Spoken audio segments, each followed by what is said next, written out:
Muito bem, fã de esportes, de volta com o nosso Linha de Passe, já com as imagens da classificação do Flamengo. Poderia ter vencido o jogo, mas esse gol aí foi anulado. A gente vai falar de arbitragem também, claro, não podia faltar esse tema.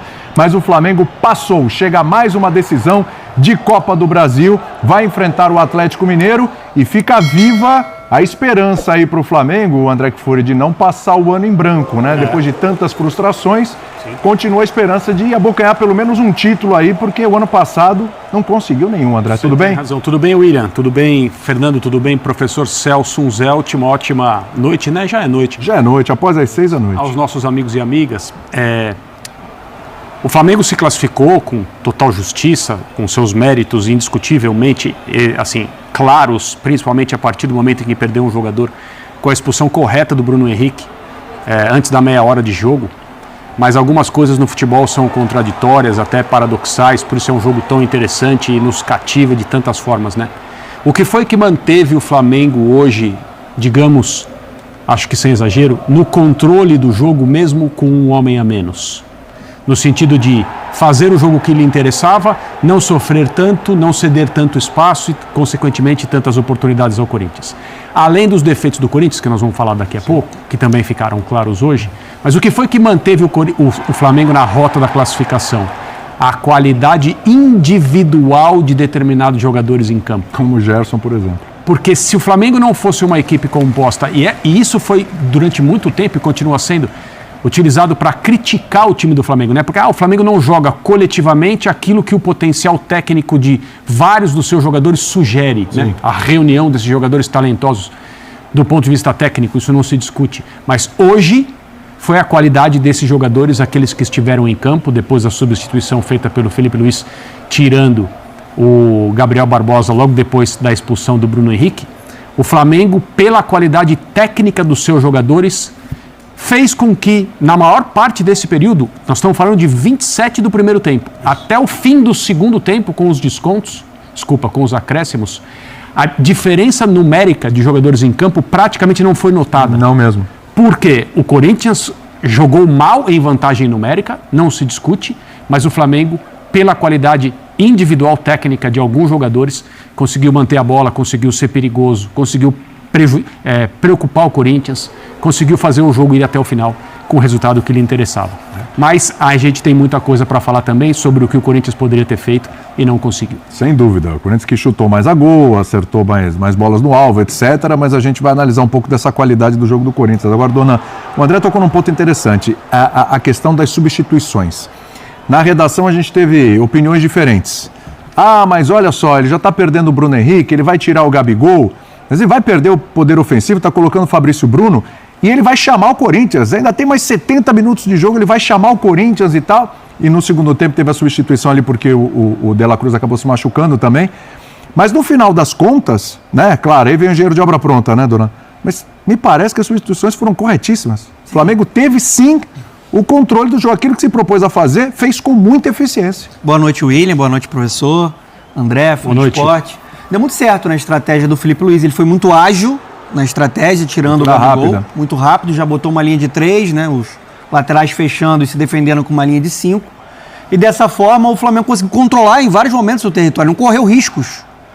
Inclusive na reta final ali de segundo tempo, né, quando o Ramon fez algumas modificações que tiraram um pouco da estrutura da equipe, o Corinthians perdeu até o controle ali da posse de bola, o Flamengo passou a ter jogadas de perigo no contra-ataque, então assim, deu certo.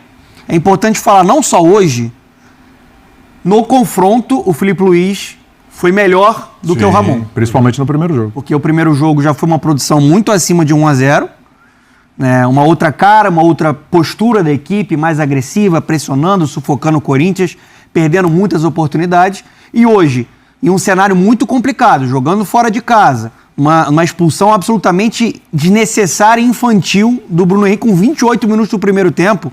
O Felipe Luiz faz modificações, consegue se defender com organização e eu acho que não tem como a gente não destacar alguns jogadores, né? Porque, além de tudo, alguns jogadores mostraram qualidade e personalidade. Sem dúvida. O Gerson é o grande protagonista desse time na temporada, principalmente depois da lesão do Pedro, né? Vestindo braçadeira, e um jogador que oferece a pausa, Em um momento que você precisa de alguém para ser um desafogo lá, ele segura, ele consegue sustentar de costas, ele sabe o momento certo de acelerar, ele tem muita qualidade, muita inteligência, né?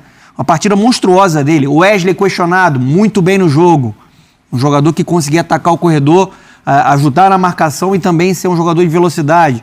O Ortiz, mais uma vez, muito bem ali na zaga. O Pulgar, que é um jogador que estava com um período de oscilação, hoje foi muito bem no meio campo. Sim. Deu força para esse duelo de meio campo. Então o Flamengo foi superior no confronto, foi um time mais organizado e que mostrou uma característica de se fortalecer na adversidade. Merece a vaga muito por conta disso. Achei que o Felipe foi muito bem com as modificações e como ele teve uma leitura ágil para fazer uma modificação que o campo pedia. E é um Flamengo, né, prof, que, claro, a gente vai falar do lado do Corinthians também, o que esteve ruim no Corinthians, mas é um Flamengo que mostra uma superação física já há muito tempo, né? Eu acho que o jogo hoje mostrou isso de novo. O próprio Gerson, Arrascaeta com muita dificuldade física, mas se entregando, voltando, ajudando até para marcar em alguns momentos. De La Cruz, que acabou saindo também. A gente vê que é um Flamengo que ele vai superando tudo o que aconteceu durante o ano e vai tentando se superar fisicamente também. Agora faltam 2 jogos, um dia 3, outro dia 10. São 2 finais de semana, 2 domingos. Mas acho que vale destacar também o que esses jogadores estão se entregando também, prof. Tudo bem? É verdade, William. Boa noite a você, André, Donan. Hoje o Flamengo já estaria mais inteiro que o Corinthians, né? Sim. O Flamengo se guardou para essa partida de uma maneira que o Corinthians não se guardou. Deu certinho a estratégia contra o Flu. Perdeu, mas o importante era hoje. No meio de uma semana, veio de uma goleada que chegou a beirar a dramaticidade em algum momento do jogo. Foi no 2-2 ali. O jogo começa muito intenso do ponto de vista físico. E até o meu filho, Daniel, vendo comigo, falou assim, se continuar assim, o Flamengo vai levar vantagem até o fim. Aí há a expulsão e claramente tem um time que soube jogar com 1 a menos contra um que não soube jogar com 1 a mais. Eu acho que muito da estratégia do Felipe Luiz ter dado certo é que o Corinthians não foi.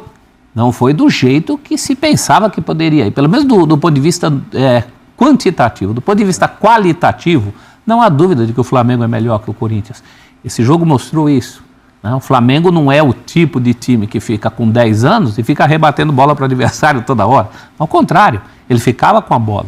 E o Corinthians, por sua vez, tinha até algumas soluções, a gente vai debater isso aqui. Eu acho que o Ramon Dias já devia ter voltado para o Igor Coronado. O problema estava em alguém mais no meio-campo para auxiliar o Garro. Perdeu-se um pouco de tempo com isso. Mas, verdade seja dita, não só nos 90 minutos de hoje, mas nos 180 desse confronto, em que o Corinthians teve até sorte de chegar em São Paulo com uma diferença de 1 gol só para tirar. A classificação do Flamengo é plenamente merecida. E se fosse o Corinthians o classificado, haveria muito mais barulho por parte do perdedor, porque essa era a última chance de título, ainda é a última chance de título do Flamengo, numa final inédita com o Atlético Mineiro. 2 rivais nacionais que nunca decidiram o título, né? Nunca decidiram o título. Tudo que propriamente para o Corinthians, verdade seja dita, tem coisa muito mais cabeluda para pensar, né? Sim. Ele tem que pensar em tirar o pé da lama. É bom lembrar que o Corinthians, sem jogar nesse final de semana, jogou durante a semana, né? Mas ele voltou para a zona do rebaixamento com o triunfo do Vitória. Com muito poucas vitórias no campeonato, né? O Corinthians está na hora de fazer o Campeonato Brasileiro, com sequência que ele tem feito nas Copas. Fora a Sul-Americana, que é importante sim, é o último título oficial que falta na história do Corinthians. Só um ponto para completar a situação da mexida do Felipe Luiz. Não fazia sentido a permanência do Gabigol. Porque o Gabigol sem a bola, e ele é um jogador que está com pouca energia, ia produzir muito pouco. Ele não seria um jogador para acelerar num contra-ataque, ele não seria um jogador para jogar de costas e fazer um pivô numa bola esticada. Então ele seria 1 a menos, ia ser mais um jogador a menos. Então o Flamengo começou o jogo com 1 a menos, é isso? Eu acho que ele está produzindo muito pouco. Está muito distante daquele Gabigol que a gente já viu. Até teve uma melhora. Só para a gente ver como é que estava o padrão anterior. É para um jogador que não estava com muita confiança. Mas para um jogo que você precisava sobreviver e marcar e ter muita competição sem a bola, não fazia sentido o Gabigol permanecer. Fazia sentido você até adaptar mais um Arrascaeta, um Gerson para jogar, segurar um pouco, e acabou dando certo essa estratégia. Eu achei que ele foi corajoso e fez uma modificação correta que deu certo. Eu só acho que você passa uma mensagem de que abriu mão dos seus atacantes, né? Ele passou a ter só o Arrascaeta como atacante e aí o Corinthians tem seus problemas, suas limitações. Mas justamente olhando o adversário... No 11 contra 11, você tem mecanismos para compensar aquilo que o Gabriel não te entrega defensivamente, desde que os outros jogadores estejam cientes e de acordo com isso, e acho que essa é a aposta do Felipe Luiz para compensar, né? Para resgatar o Gabriel Barbosa a partir do momento em que ele assumiu a posição de técnico. Justamente no jogo contra o Corinthians na primeira partida no Maracanã, né?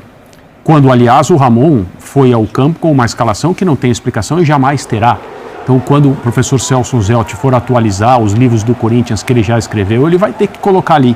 É um pedido meu. Ele vai ter que colocar ali. Por que a escalação é essa? Naquela noite no Maracanã, Ramon Dias, treinador corintiano, que dirigiu o Corinthians no período tal a tal. Abriu o meio campo. Escalou uma equipe cuja funcionalidade não foi comprovada e nem será enquanto o futebol existir.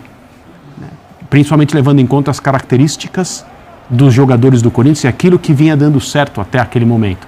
Mas como ele próprio disse, isso não teve tanto prejuízo assim, porque o Corinthians perdeu de um gol só. Sim. Mas, voltando, no 11 contra 11, o Flamengo com o Gabriel Barbosa tem como compensar aquilo que ele não faz defensivamente. No 10 contra 11, aí eu já acho que não dá para fazer isso. Imagino que foi isso que o Felipe Luiz pensou no cobertor curto, que é qualquer decisão a respeito, né, de substituição no futebol. Mesmo escalação, você ganha alguma coisa e deixa de ganhar outra. Num jogo como esse, vida ou morte, sequência para a final ou eliminação, ainda mais no ano que o Flamengo vem mostrando até agora, eu, no lugar dele, teria feito a mesma coisa. Assim, para falar novamente sobre o assunto do Gabigol, algo que é importante. Quando ele era titular de maneira incontestável, porque ele produzia no Flamengo, e o Pedro era o reserva, e ele teve que esperar o momento, o Pedro, quando entrava, produzia, fazia os gols dele. E ele está tendo uma sequência, o Gabigol, e não está conseguindo virar a chave, não está conseguindo ser a solução de fato para esse ataque. E aí, pensando muito em um time que precisaria competir, eu estou muito com o André. Eu acho que o correto foi tirar o Gabigol para que essa equipe fosse uma equipe mais sólida defensivamente. E foi o que aconteceu. O Flamengo jogou com um a menos praticamente um tempo e meio e pouco sofreu. Tudo bem, o Rossi fez algumas boas defesas. Sim. Mas, no geral, a gente não viu o Corinthians amassando o Flamengo. O Corinthians, mais uma vez, mostrou uma dificuldade quando tem que enfrentar um adversário mais fechado. Falta o repertório, falta essa criatividade. E aí o Ramon também, achei que ele demorou muito para fazer algumas mudanças, poderia ter mudado até antes. Até no primeiro tempo, acho que já poderia ter mudado. Por exemplo,